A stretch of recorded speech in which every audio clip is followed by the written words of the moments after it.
Дел од граѓаните се радуваат, а дел се скептични. Поголемиот број не ја разбира постапката. Вакви реакции денеска забележа камерата на 1 ТВ.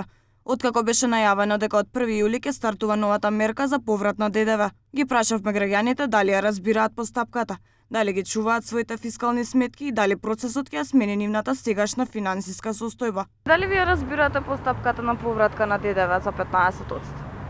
Па добро, тоа не е некоја филозофија или тешко проблем се разбере, меѓутоа, така, имајќи во предвид многу работа од минатото, или сите овие избеднувања, не верувам дека тоа ќе успее, дека тоа е, не знам, некоја новина се со цел да се задржи вниманието на луѓето, на граѓаните.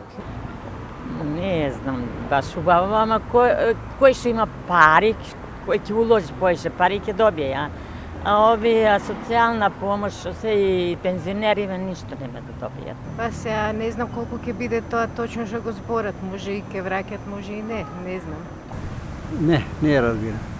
Имајќи предвид дека 50-60% од популацијата во Македонија живее на работна сиромаштијата, тоа значи дека таа популација не троши повеќе од, напамет ќе спомнам, 6 до 8 милијади. 15% од 8 милијади е 800 и 400 и 200. Сметам дека тоа нема никаква мотивација да се држат тие сметки. УЈП најави дека граѓаните ќе имаат повратни средства за 15% од трошокот. Според ваквите пресметки, владата смета дека на граѓаните ќе им се возвратат 50 милиони евра. Подетално околу реформата ни објасни директорката на УЈП Сања Лукаровска. Секоја реформа не идува на отпор. Да пробаме да видиме. Ние очекуваме дека нашите организациони единици ќе бидат преплавени од физички лица. Меѓутоа тоа е и целта.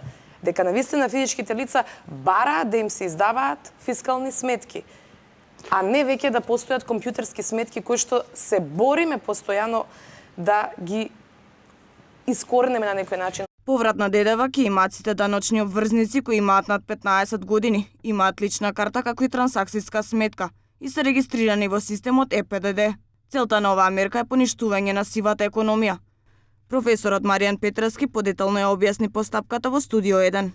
Ако меркава врати 50 милиони, тогаш е коректно да се спроведува, бидејќи ќе потроши 50 милиони. Сега, владата не понуди, да кажеме, било каква, барем некоја начелна, општа пресметка за тоа кој е потенцијалот на мерката. Испротивно кажано, ако сузбие 10 милиони од сивата економија, потроши 50, тогаш ќе биде нели трошокот што ми е повисок од придобивката, тоа не е добра мерка.